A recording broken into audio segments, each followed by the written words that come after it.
Shalom, apa kabar Bapak Ibu dikasih Tuhan? Kita bersyukur di kesempatan hari ini, kalau kita boleh ada sebagaimana kita ada. Kita bersyukur di kesempatan hari Minggu tanggal 17 April 2022, bersamaan dengan hari ini di mana kita boleh merayakan Paskah. Itu sebabnya di kesempatan hari ini di mana kita boleh merayakan Paskah, kita mau bersyukur, kita mau berdoa. Haleluya.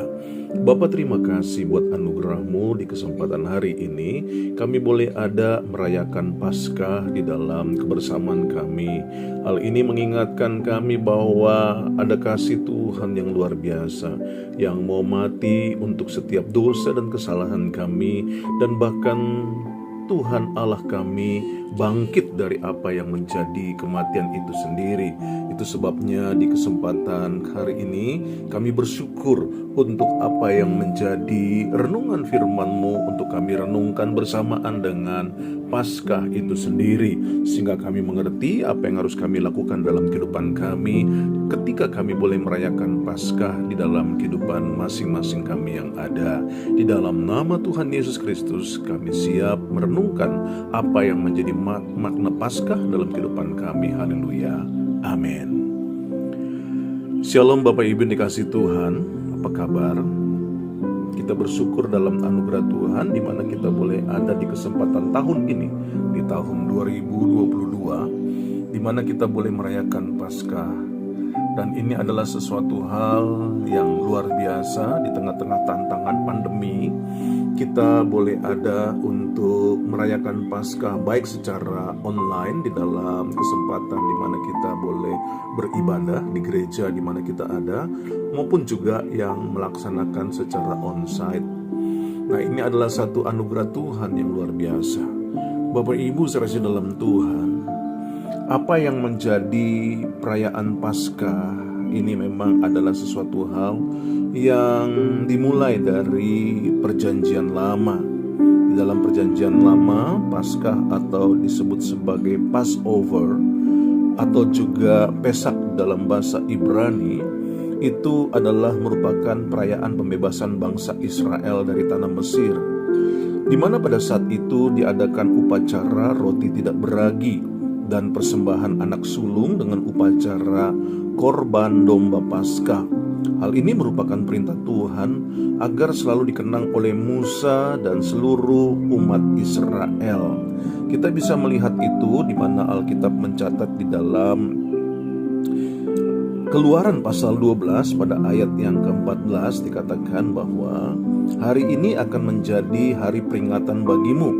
Kamu harus merayakannya sebagai hari raya bagi Tuhan turun-temurun. Kamu harus merayakannya sebagai ketetapan untuk selama-lamanya.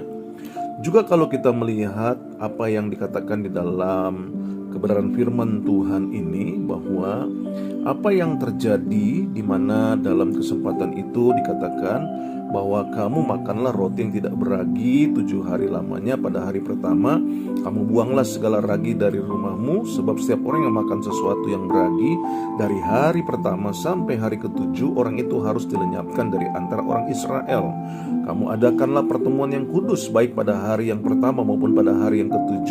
Pada hari-hari itu tidak boleh dilakukan pekerjaan apapun, hanya apa yang perlu dimakan setiap orang, itu sajalah yang boleh kamu sediakan. Lalu ayat yang ke-17 dari pasal yang ke-12 dari kitab Keluaran, jadi kamu harus tetap merayakan hari raya makan roti yang tidak beragi, sebab tepat pada hari ini juga aku membawa pasukan-pasukanmu keluar dari tanah Mesir, maka haruslah kamu rayakan hari ini turun-temurun. Itulah suatu ketetapan untuk selama-lamanya.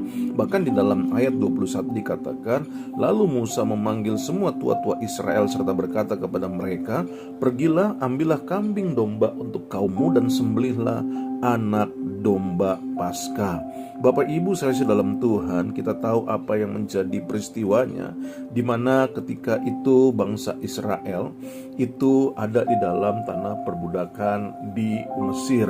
Dan Alkitab mencatat bagaimana Allah mendengar apa yang menjadi seru daripada mereka untuk dibebaskan dari tanah perbudakan. Sampailah pada akhirnya ketika Allah mengirimkan Musa untuk membebaskan bangsa Israel, lalu apa yang dilakukan, di mana anak-anak sulung atau korban anak sulung itu dilaksanakan. Dan akhirnya kita tahu bahwa apa yang menjadi makna dalam Paskah itu sendiri sama seperti arti dasarnya.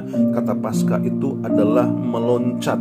Artinya hal inilah yang menjadi satu pengertian bahwa meloncati rumah yang dioleskan darah anak domba itu sendiri. Bapak Ibu saudara dalam Tuhan, kalau kita melihat apa yang menjadi latar belakang tentang peristiwa ini adalah merupakan bayangan dari apa yang akan datang, yakni wujudnya adalah Kristus, di mana gereja Tuhan di dunia merayakan Paskah dalam arti yang sesungguhnya, yaitu bahwa Kristus sebagai anak domba Paskah. Nah, juga di dalam apa yang menjadi perjanjian baru, di mana makna Paskah dalam perjanjian lama itu sejalan di dalam perjanjian baru, yakni menunjukkan kasih, anugerah, dan kuasa Allah yang meluputkan umat miliknya dari kutuk dan maut, membebaskan orang percaya dari perbudakan dosa, serta memberikan kepastian kebangkitan kekal di akhir zaman melalui kebangkitan Kristus. Bapak Ibu saudara dalam Tuhan, inilah yang menjadi peristiwa di dalam perjanjian lama, di mana anak-anak sulung diluputkan dari kematian, dan juga di dalam perjanjian baru menceritakan tentang kebangkitan Kristus itu adalah untuk menyelamatkan gereja Tuhan yang ada. Dalam kesempatan renungan hari ini, kita mau merenungkan hal apa yang menjadi makna daripada kebangkitan Kristus. Bapak Ibu saudara dalam Tuhan, ingatlah bahwa bicara Paskah itu mengartikan tentang kematian Kristus yang menebus segala dosa dan kesalahan kita. Inilah hal yang menjadi arti yang sangat indah, bahwa kita sudah ditebus dengan darah Tuhan Yesus Kristus. Hanya dengan jalan inilah kita bisa, dan juga setiap orang boleh berkomunikasi kembali dengan Allah melalui penebusan yang dilakukan oleh Yesus Kristus yang sangat mahal harganya, yakni darahnya sendiri. Yang kedua selanjutnya, bahwa bicara tentang Paskah itu sebagai satu kebangkitan Kristus, di mana memberi harapan dalam kehidupan kita. Hal ini harusnya menjadikan kita semakin bersemangat menjalani kehidupan kita sebagai orang percaya, karena kita diberikan harapan, yakni bahwa ada kebangkitan, ada keselamatan kekal yang sudah disediakan. Itu sebabnya kebangkitan Kristus itu memberikan pengharapan bagi kita, yaitu bahwa percaya kita kepada Tuhan Yesus Kristus itu tidak pernah sia-sia. Dan ingat bahwa pemberitaan Injil bukanlah kebohongan. Kita yang sudah terbebas dari dosa, kita yang tidak akan binasa, kita akan hidup kekal bersama-sama dengan Tuhan Yesus Kristus. Karena itu kita adalah orang-orang yang sangat beruntung, sebab Tuhan Yesus Kristus sudah menebus setiap kita melalui kematian dan kebangkitannya, dan kita memiliki harapan. Haleluya. Yang ketiga selanjutnya, apa makna Paskah? Seharusnya mengingatkan kepada kita bahwa Paskah itu sebagai kemenangan bagi Kristus yang dianugerahkan kepada kita. Jadi ini yang harusnya juga menjadi satu kesadaran, di mana kebangkitan Kristus merupakan kemenangan bagi setiap kita yang percaya kepadanya, di mana di dalam peristiwa ini untuk meyakinkan dunia bahwa dunia tidak dapat menyangkal kebenaran ini, yakni bahwa kebangkitan Tuhan Yesus Kristus itu bukan hanya sebuah ilustrasi, tetapi sebuah sejarah yang menjadi tanda kemenangan bagi setiap mereka yang percaya di dalam Tuhan Yesus Kristus. Dan hal ini adalah mutlak atas kematian yang terwujud di dalam kebangkitan tubuh daripada Yesus Kristus itu sendiri. Haleluya.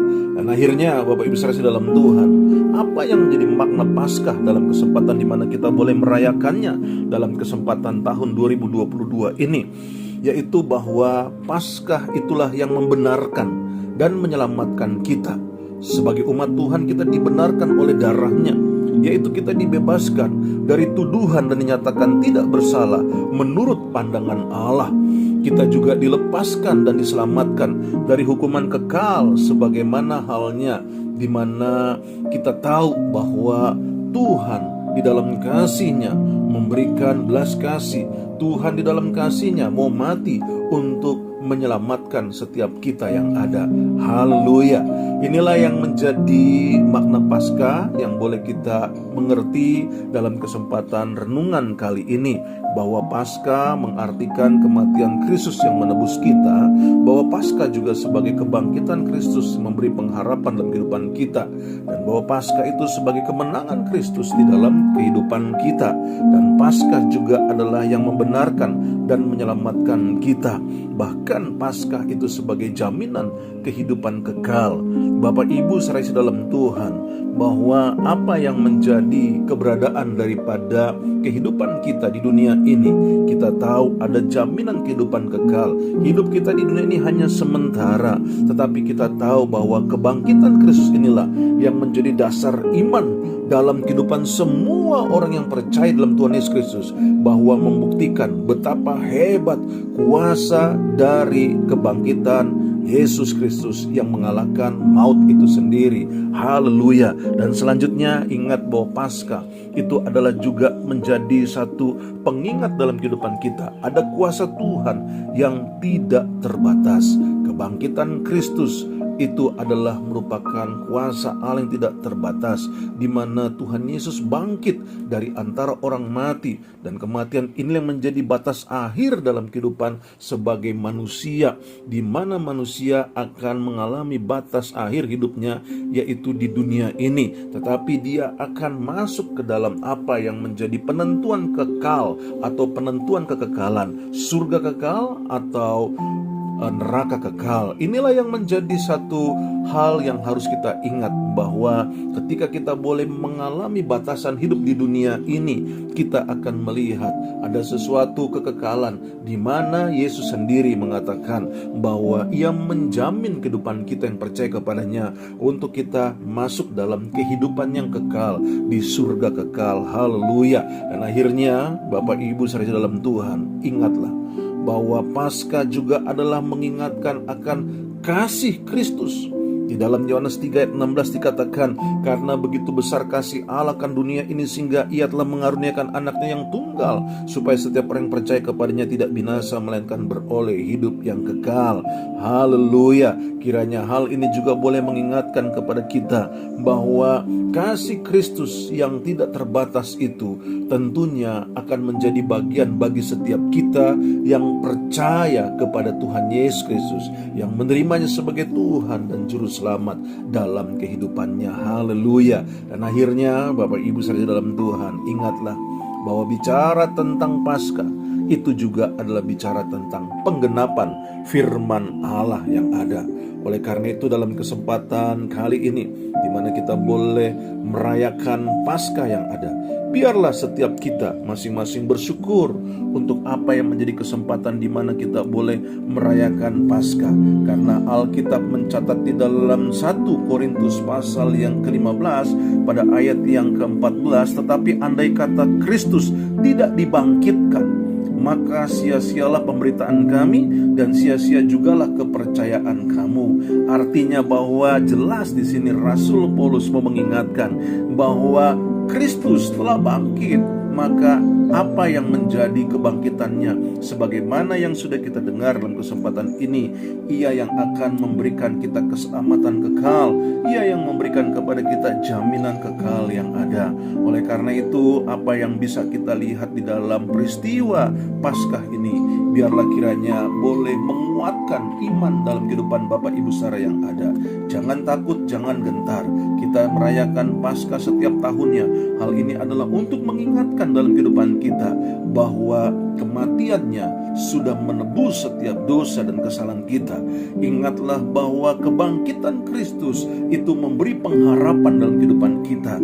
Ingatlah bahwa kebangkitan Kristus sebagai perayaan Paskah yang kita selenggarakan itu adalah merupakan kebenaran yang membenarkan dan yang menyelamatkan setiap kita yang percaya kepadanya, dan ada jaminan kehidupan kekal. Bahkan ada kuasa Tuhan yang tidak terbatas. Dan ingatlah bahwa apa yang menjadi peristiwa kebangkitan Kristus itu adalah bicara tentang kasih Allah yang begitu besar di dalam kehidupan setiap kita yang percaya dan menerimanya sebagai Tuhan dan Juru Selamat dalam kehidupan kita. Haleluya. Karena itu Bapak Ibu saudara dalam Tuhan, dimanapun Bapak Ibu Saudara berada dan menerima renungan ini, ayo terimalah Yesus Kristus yang sudah mati dan bangkit, dan Ia akan naik ke surga. Itu sebabnya di kesempatan Paskah kebangkitan Kristus ini, mari kita bangkit. Ada harapan baru, ada sesuatu yang baru. Lepas dari pandemi yang ada, kita percaya melalui peristiwa Paskah ini kembali kita boleh dibangkitkan, dikuatkan untuk menghadapi segala tantangan-tantangan dalam kehidupan kita. Haleluya. Amin. Kita berdoa. Bapa, terima kasih buat anugerah-Mu di mana kami boleh merayakan Paskah di tahun 2022 ini, tepat di hari Minggu 17 April ini. Kami bersyukur Tuhan memberkati setiap Bapak Ibu Saudara. Hal-hal baik daripada Tuhan itulah yang menjadi bagian dalam kehidupan Bapak Ibu Saudara yang ada, memberi kekuatan, memberi pengharapan untuk kami siap menjalani tantangan-tantangan kehidupan kami yang ada, karena ada Tuhan yang mengasihi kami. Dalam nama Tuhan Yesus Kristus. Haleluya. Amin. Bapak Ibu saudara dalam Tuhan, ingat, Yesus Kristus Tuhan, Yesus Kristus tetap Tuhan, Yesus Kristus selama-lamanya Tuhan. Hanya Tuhan Yesus Kristuslah satu-satunya jalan keselamatan untuk kita sampai dan masuk ke surga. Selamat Paskah, Tuhan Yesus memberkati. Shalom.